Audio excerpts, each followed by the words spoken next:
Last week, I had a one-on-one coaching session with Paz Illuvination, someone who has hit #1 world ranking multiple times since the Gauntlet leaderboards came out. And my darkest fears were true. I suck at the Illuvium Gauntlet arena, and even now, I'm not perfect, but I am much better than I was before. Thankfully, has fixed some devastating mistakes that I was making previously. Honestly, I've never been very good at TFT. My real strengths lie in Pokemon BGC and even Hearthstone to a lesser extent, so I treated auto battle as the same way. The way he taught me how to play the game opened my eyes to an entirely different world of strategy.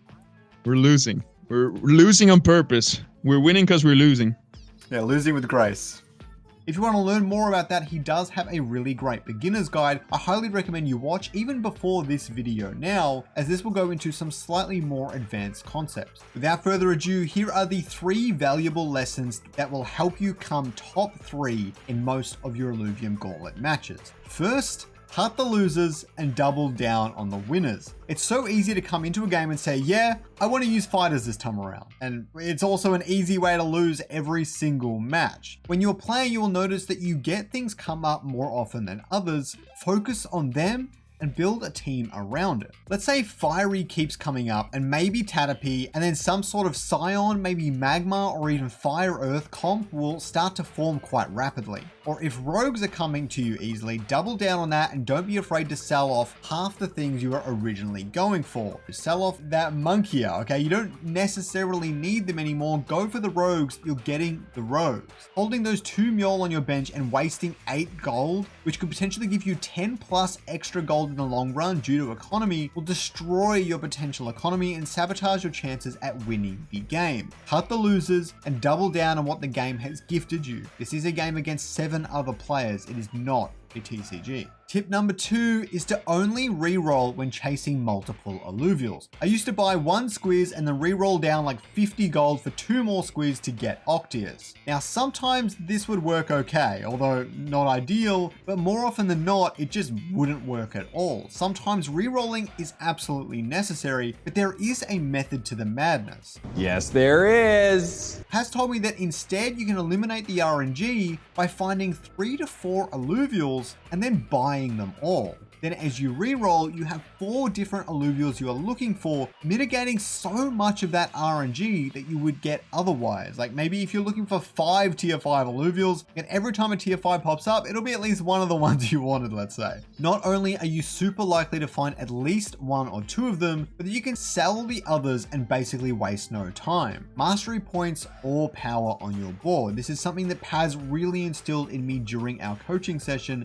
is do not waste mastery points. If you're 1 gold away from the next 10 gold threshold, you get that extra mastery point. That sort of stuff snowballs into getting 20 or 30 extra mastery by the end of the game, which can make a big difference to your board. Unless you are about to die, never ever reroll with just 1 alluvial as your focus. It is a big mistake. The third piece of advice I have for you is to plan your end game based on what the game has been giving to you. This is by far the hardest piece of advice it will take you to figure out, but with some game knowledge and some practice, it will really help you consistently place and rank up in Illuvium. If I had to help you, there are some common end games you should really be watching out for as you are building up your team. Rogues are arguably the easiest of these to pull off. Rogues pair well with fighters, so you can use them relatively interchangeably in most combinations. Being overly heavily in rogues in the end game can be kind of weak unless you have a really big core going. If you manage to get a Stabin and Malura for the Vanguard combination, it can be really powerful, or even a T-Ruo and Verminio for Revenant can also be quite effective. The moral of the story is, if you cannot fulfill your composites, then it won't necessarily work, and maybe start pivoting or adding some fighters into the mix and going a bit of a 50-50. Pivot!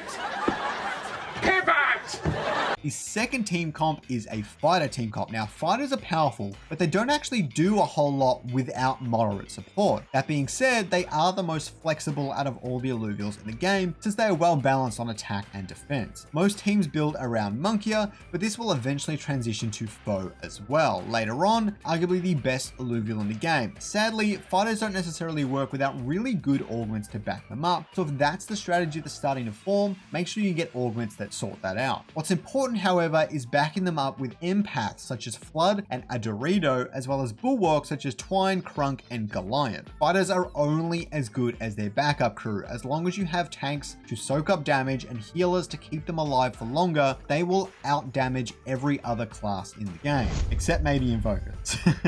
Now, the other one is Scions. Now, this is one of the hardest comps to actually build around unless you've got really good practice with it. Basically, this is made up of 1 or 2 Fleesh, TNT preferably, and Goliath for the Granite combo, and it needs Octius or Synelf, but preferably both. Octius is a little bit easier to play with, Synelf is probably more powerful in raw strength. Now, this is the most difficult one to play as it requires careful positioning to avoid your Octius or Synelf getting destroyed too soon and ensuring you maximize the value from any of your Omegas, especially from your Invokers. Ultimately, when it comes to any of these compositions, what's most important is balance. Previously, before I had the coaching session with Paz, I was going like 7 fighters and 7 fire and things like that, and it just does not work. You either don't have enough healing, don't have enough tanks, or don't have enough DPS. You really have to balance them. Every single team loses unless it has a tanky front line and some form of DPS. Even a full empath wall will lose since it has no way to deal damage to their opponents. If your opponent has even a single healer, it's game over. At least 2 bulwarks and 1 healer or supportive alluvial is really valuable on pretty much every team composition, and at least 2 DPS is mandatory to have a team composition worth its salt.